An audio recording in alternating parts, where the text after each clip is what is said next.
I stood at the edge of the crowd, clutching the invitation in my trembling hands. The golden letters shimmered under the sunlight, an invitation I wasn't supposed to have. I hadn't been officially invited. It was mailed to me by mistake.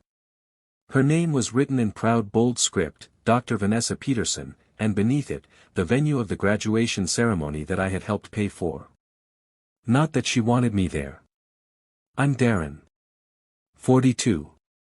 A warehouse worker in Ohio. Not the kind of guy you'd expect to put someone through medical school.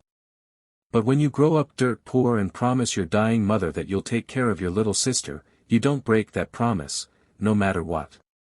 Vanessa was only 11 when Mom passed. I was 20 and already juggling 3 jobs.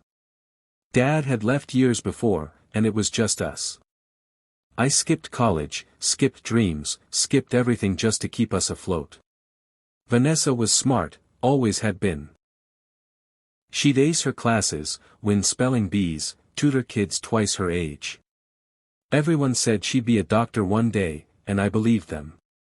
When she got into med school, I cried.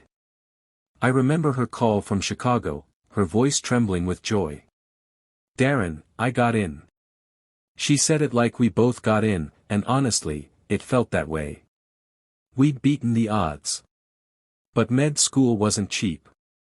Even with scholarships and loans, she was short on living expenses, books, lab equipment, and exam fees. I pulled $8,000 from my savings, the money I had been slowly saving for my own garage business. I wired it without hesitation. No one's ever done that for me, she said tearfully on the phone. I swear I'll make you proud. I didn't expect fanfare. Didn't need to be paraded around. But when her graduation approached, I was sure she'd want me there.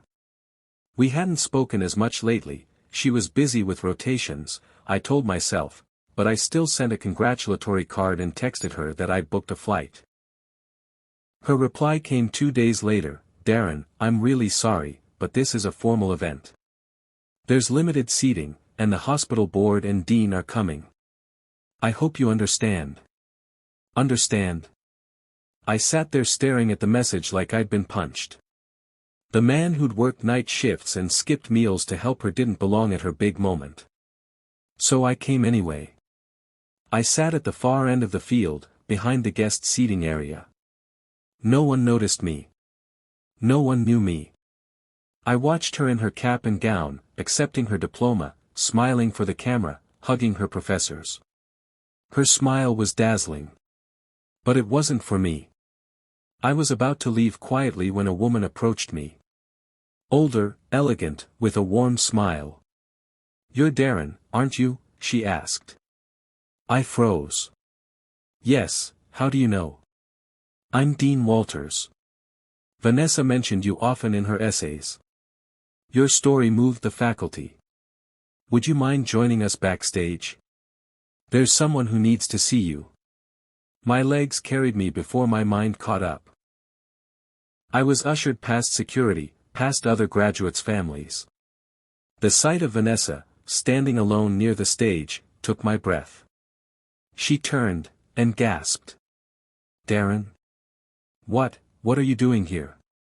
I looked at her, swallowing my pride. I just wanted to see you graduate. Her eyes welled up.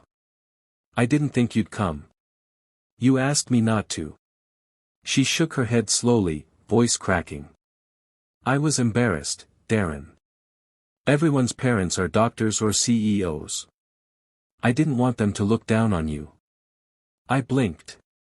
So you were ashamed of me? No, she whispered. Ashamed of myself, for how much you gave up for me. I didn't want people to know I was the girl whose brother gave up his life for her. It made me feel small, undeserving. I stared at her, and for the first time, I saw not the girl I raised, but a woman caught between pride and guilt. You were never undeserving, I said. But don't erase the people who got you here. Don't hide your roots to fit someone else's mold. She broke down. Right there in front of everyone. Later, during the luncheon, she stood up to speak. Before I say anything else, she began, I need to thank someone.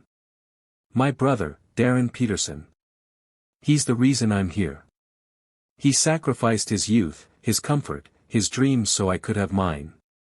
I once told him he didn't belong here.